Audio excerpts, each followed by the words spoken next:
Liu Tiantai Yuxian from Youminglu. Hello, today we're going to journey to a place where time, well, it doesn't quite work the way we expect it to. It's a place where a single afternoon can feel like it stretches across generations. The story we're exploring is titled Liu and Ruan Encounter Immortals on Mount Tiantai, and it follows two men, Chen and Zhao, on their faithful journey into the misty peaks of Tiantai Shan, or Mount Tiantai. So, where does this tale come from? It's from a collection called the Youminglu, which translates to Tales of the Hidden and the Visible. It was written down in the 5th century, but the story itself is set even earlier, during the late Eastern Han Dynasty. Now, this was a really chaotic and uncertain period in China's history. And, in times like that, the human heart often longs for an escape, for some kind of paradise hidden away from all the troubles of the world. And it's against this backdrop that our story begins. It all starts back in the year 62 AD. Two men from Shen County, Chen and Ruan Zhao, decided to venture deep into the Tiantai Mountains. Their goal was simple enough. They were there to gather some medicinal bark. But the mountain is a vast and wild place, and it wasn't long before they realized they were completely and hopelessly lost. For 13 days, they wandered through that vast, unforgiving wilderness. Can you imagine? Their food was long gone. The constant ache of hunger was becoming a torment.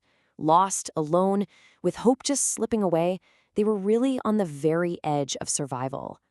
And then, just when things seemed darkest, they saw it. Through the mountain haze, on a faraway cliff, there was a single peach tree, just heavy with ripe fruit. The only problem, a deep, sheer ravine separated them from it. With whatever strength they had left, they clung to vines and roots, scaling that treacherous cliffside to finally reach the peaches. It was their only chance. With their hunger finally satisfied, they followed a mountain stream, hoping to quench their thirst. And it's right here that their journey of survival takes a sharp turn, into the strange and the unknown. It was almost as if the stream itself was leading them toward a new fate. First, they noticed fresh turnip leaves floating on the current. That was a clear sign that someone had to be nearby. But then, something even more curious drifted toward them. A small cup, and it was filled with sesame rice. Thinking they must be near a settlement, they decided, okay, let's follow the stream to its source. After crossing another mountain, they came upon a large creek. And there, standing by the water, were two women of just breathtaking beauty.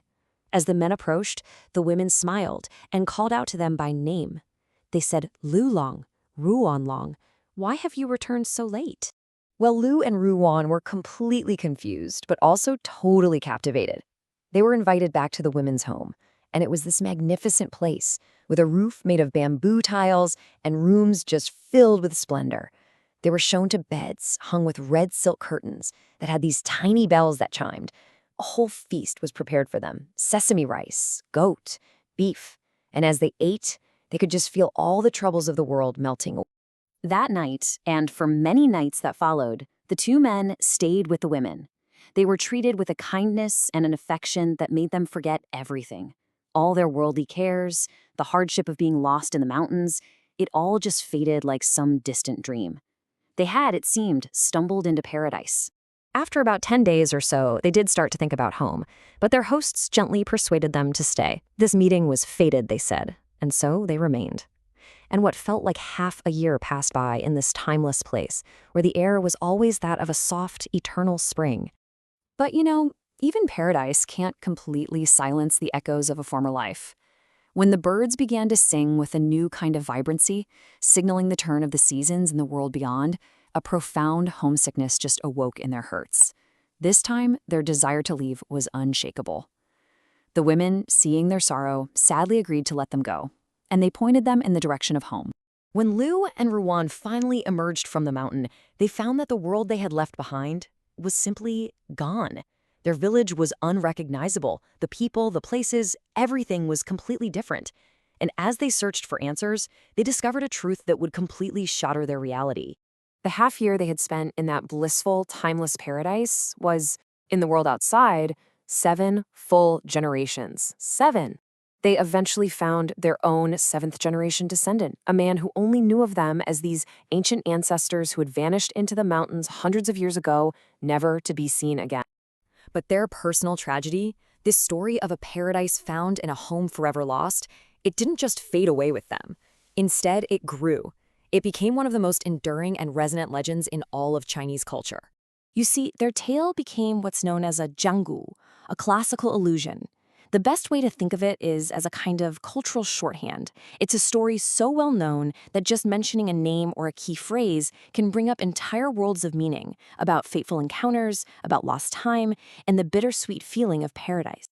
And this story had a huge ripple effect. It would go on to inspire countless other works, including the very famous Peach Blossom Spring. Over the centuries, the names Lu Long and Wan Long actually became poetic terms for a lover, and song titles were written about their tragic return. This story really wove itself into the very fabric of Chinese literature.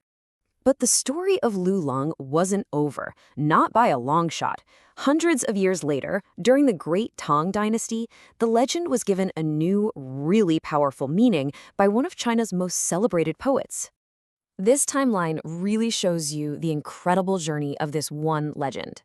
I mean, it goes from a supposed event in 62 AD to being written down almost 400 years later, and then it has this poetic rebirth another 400 years after that in 828 AD.